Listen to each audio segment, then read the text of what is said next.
Hey guys, this is Brandon. I'm an author of novels, manga, webtoons, and video games in the anime style space. And today I'm going to be reviewing this video called This Isekai Anime is Surprisingly Good. If you guys didn't know, obviously, I don't like Isekai series on average. There's a few diamonds in the rough. Most of the stories I've seen are pretty generic. There's some with very good animations, but a lot of the reincarnation stories I've consumed do not like. So I'm very interested to see how this goes. Make sure to like for the YouTube algorithm and subscribe if you are into any sort of educational anime, manga, webtoon type of content. And without further ado, let's get right into the video. Imagine being the most powerful character within your series. Now imagine that, but with a mental illness. This is Eminence in the Shadow. Whenever I started this anime, I went in with no expectations. Well, that's a lie, because I did go in with the expectation of it being a generic isekai clone. See, that's exactly what I mean. It's so interesting that the audience is aware of how generic a lot of the isekai stories are, yet we consume it regardless. I find that kind of interesting. It's kind of like, you know, guilty pleasure type of thing. Anyway, on with the video. Boring and repetitive. However, the intriguing thing is it makes it very distinct with its animation that it's deviant from your generic isekai clone. The second half of the first episode gets pretty dark and disturbing. And then fucking Batman shows up. He beats the living shit out of the thugs, and at this point, I don't know what's gonna happen anymore. The first thing that came to mind is this man trying to be like Kick-Ass? But then he says he wants to be the Eminence in the Shadow. My mind was like, oh, this man wants to be the strongest in the world. We're gonna be watching some Baki type shit. The animation, not the Baki part, but the animation for the actual isekai series looks really good. I will say that's pretty interesting to me. The budget for some of these isekai series are through the roof. Like, there's so much money in that budget compared to like some of the series that are even popular. Like Blue Lock is the #1 selling manga in December 2022, so like last month. Partially because of the World Cup, partially because the anime was doing pretty well. But the anime for Blue Lock has pretty low budget for the animation. So I would argue that this isekai series has a larger budget. Looking at the few frames that I'm looking at right now. Anyway, I think that's interesting. But we'll see how this video continues. Then the anime just fucking ends his life, and now he is reincarnated into another world, but with magic. Something he wanted so bad his entire life. Okay, wait, that first setting that they showed us, the setting where it was kind of like, I don't know, it looks kind of like, it's not like traditional fantasy. It was giving kind of like, we got horses, we got wheels, we got some kind of industrial revolution kind of vibe. That's the vibe that I was getting from that initial setting, which is very different from a lot of traditional fantasy isekai series. So already this one seems to do a little twist, which I think is pretty cool. That he trained religiously for. So much so that he can just die. Wait. Hold on. No, he got killed from freaking Truck-kun. Truck-kun is the stupidest thing, the stupidest trope to ever enter the anime space. Like, the fact that all these characters are getting killed by the same freaking truck, like, there's gotta be other ways that we kill characters. It can't always be the truck. We gotta get more creative, guys, as authors. Come on, think about it. No more Truck-kun. This is Sid. If you were looking up the definition of being hooked on the grind, he would show up first. Remember at the beginning of the video when I said, imagine being the most powerful character within your series. Now imagine that, but with a mental illness. Yeah, that's Sid, except he's not mentally ill. He is a Sigma male. I do not know anyone who can gaslight women better than he can.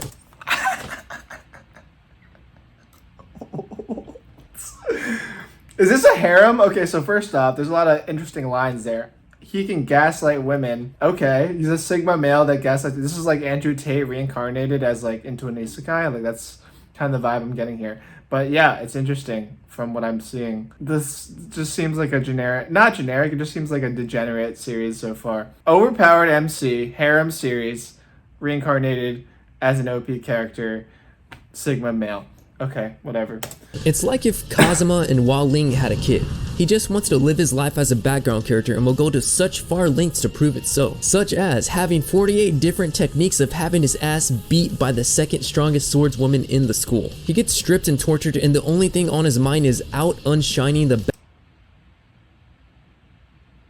That bro just got stabbed in the leg. He is He's going through it. Background character. And you think he would get tired of it. Nope. This man stays there for 3 days until they release him. Sid's main goal is to be really fucking powerful, to be the eminence in the shadow that hunts within the shadows.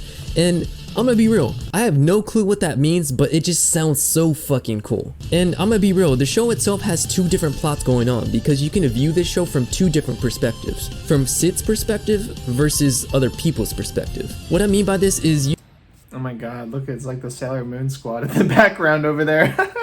You know when I said Sid is an elite gaslighter? So one night Sid was hunting some bandits. Among all the treasure he finds a flesh monster. This is what's known as demon possession.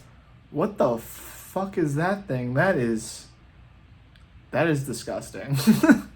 He takes it back to his place to perform magical experiments on it, and guess what? You will never get it. Alright, he's gonna turn it into a really hot anime girl. Turns into an anime girl. Oh! No way! There's no way. There's no way I just guessed that. This series is degenerate. This series is for degenerates. Yeah. And as she wakes up fresh into the new world wondering what just happened, what does Sid proceed to do? He fucking lied. He proceeds to ad-lib an entire story. And that story turns out to be true. And this man is... Wait, okay. He lied. This is giving that one anime. The one where the guy, like, mind controls the girls. What's it called? It was, like, really famous for the wrong reasons. I didn't even watch it. Stop the cap! I just knew it was famous. That's why I can't think of the name. Anyway, that's also an isekai. Whatever. Sid has no idea. He just thinks that they're playing along with him. He turns regular bandits and enemies into people that are from the cult.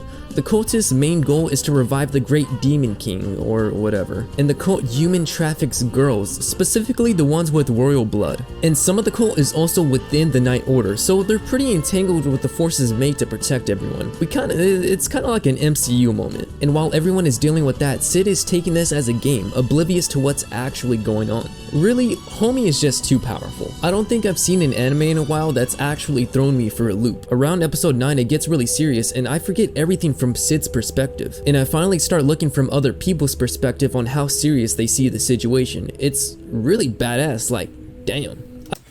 Alright, this series looks pretty dark from what I'm seeing. This is pretty interesting. I don't know how to write a transition, so for this, let's just get on with it. I was gonna go on a talking spree of how much the anime and manga are 2 totally different vibes. While they both do hold the same story, the manga makes all the characters appear much nicer on the outside. And when they let out the real version of themselves, they have a much more rude side to them. For the most part, the manga is hilarious. Even though it takes the comedy route, when it gets serious, the art amps it up to an 11. It's so damn good. In the manga, Sid has much more of a personality and is more expressive, while in the anime, he comes off as really bland. As well as Princess Alexia. In the anime, it's clear from the beginning that something Okay. The anime, now that I'm looking at some of these more anime, like the animation sequences for other scenes, it's giving like generic isekai magical school. Maybe it's not, I don't know.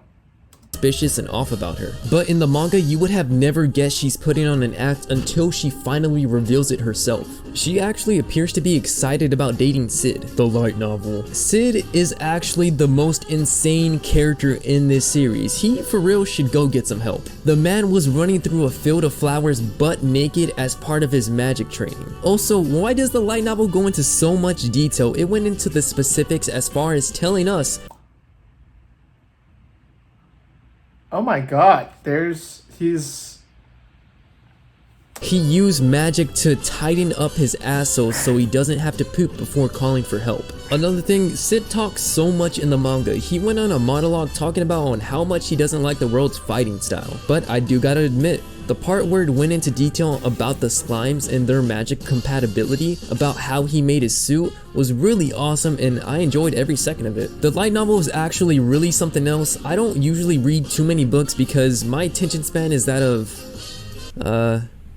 something with a low attention span. But this time around, my attention was intrigued and I kept wanting to read more. One thing about it is when it went from the light novel to the manga, then to the anime, all of the explanations slowly started to drop. If you were That is typically the case. Usually when you're writing a novel, there's a lot more space to leave like exposition and descriptions and internal thoughts.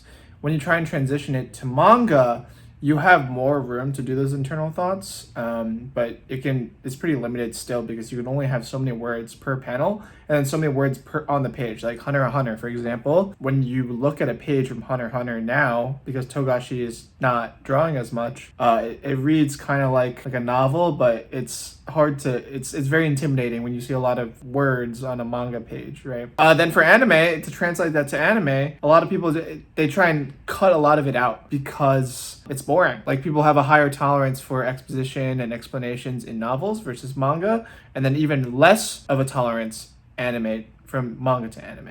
So, fun tip. If you're wondering how Sid is so powerful in the anime, you'll get a little bit of that explained in the manga, but you'll get a much greater explanation if you read the light novel. So any questions you do have more than likely is explained, but just in the light novel. But for some reason that information didn't carry over, but I do understand because it's a lot of information to carry over. But the anime, manga, and light novel all have their uniqueness that makes you enjoy it. It's like a different experience every time, and I'm 100% being a real nit. This is my first time writing a video like this, so let's see how it does. If you enjoyed this video, then leave a Okay, I thought that was an interesting video. I think it didn't really convince me to watch the anime, to be honest. I'm sure that a lot of people in the comments would be braining. What the hell, that was amazing. It looks amazing. It just reminded me of another isekai, so I was like, oh, okay, like, I don't know, I've read a few series that are just exactly like this. So, maybe not for me, but maybe it's for you, so hopefully you guys enjoyed the video. If you like these types of reaction videos, make sure to comment like maybe a video that you think I should check out, because and like you would like kind of webtoon, anime, manga professional like spin or reaction to it. I think that's kind of where I can bring my expertise is like reacting from a professional POV. But yes, thank you guys so much for watching. Make sure to like, subscribe. I'll see you guys in next week's video. Peace.